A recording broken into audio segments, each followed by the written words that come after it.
বিশ্বকাপ মিশন শুরুর আগে বড় ধাক্কা খেয়েছে বাংলাদেশ দল। প্রস্তুতি হিসেবে যুক্তরাষ্ট্রের বিপক্ষে খেলতে গিয়ে ইতোমধ্যে সিরিজ হেরে বসেছে শান্তরা। সিরিজে ব্যাটার বোলারদের পারফরম্যান্সও ধারাবাহিক নয়।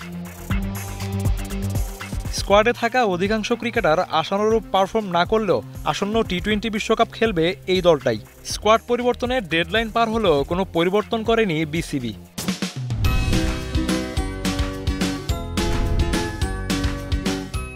আমাদের প্রোটোকল যেটা করতে হয়, ক্যাপ্টেন, কোচ এবং আমরা নিজে সিলেক্টররা সেটা বসে কিছুক্ষণের জন্য আলাপ করেছিলাম এবং যে টিমটা আমাদের এই মুহূর্তে আছে, যেখানে তাসকিনকে সংযুক্ত করা আছে, সেই দলটাই আমরা বহাল রেখেছি।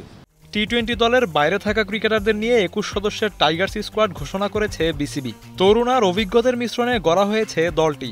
বিশ্বকাপ চলাকালে কোনো ক্রিকেটার ইনজুরিতে পড়লে টাইগার্স স্কোয়াড থেকেই টি-20 দলে যুক্ত করা হবে। এর জন্য সেই স্কোয়াড থেকেই শর্ট লিস্ট তৈরি করেছে বোর্ড। কারা থাকছেন সেই তালিকায় তাদের নাম জানালেন প্রধান নির্বাচক। এনামুল হক বিজয়কে রাখা হয়েছে, যদি লিটনের কোনো ক্রাইসিস হয় তাহলে যেন সেই উপরের দিকে যেতে পারে। নুরুল হাসান সোহানকে রাখা হয়েছে, যদি জাকির আলীর কোনো সমস্যা হয় তার জন্য ব্যাকআপ হিসাবে। এখানে সাইফুদ্দিনকেও রাখা হয়েছিল,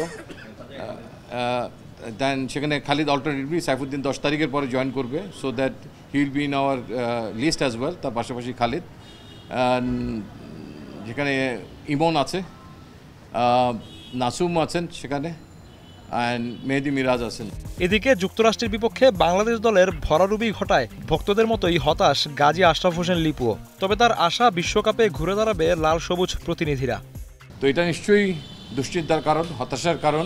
আমাদের বিপুল সংখ্যক দর্শক আমাদের অন্তঃপ্রাণ, তারা ক্রিকেটের জন্য, তারা অনেকেই সাংঘাতিকভাবে হতাশ হয়েছেন এবং আমার বিশ্বাস যে তারা তাদের আস্থার জায়গাটা রিগেইন করতে পারবে। যুক্তরাষ্ট্র সিরিজ শেষে প্রায় 2 সপ্তাহ সময় পাবে বাংলাদেশ ক্রিকেট দল। এর মধ্যে 2টি প্রস্তুতি ম্যাচ খেলবে হাতুড়ু শিষ্যরা। বাংলাদেশের বিশ্বকাপ মিশন শুরু হবে 8 জুন। এসকে শাওন, এখন, ঢাকা।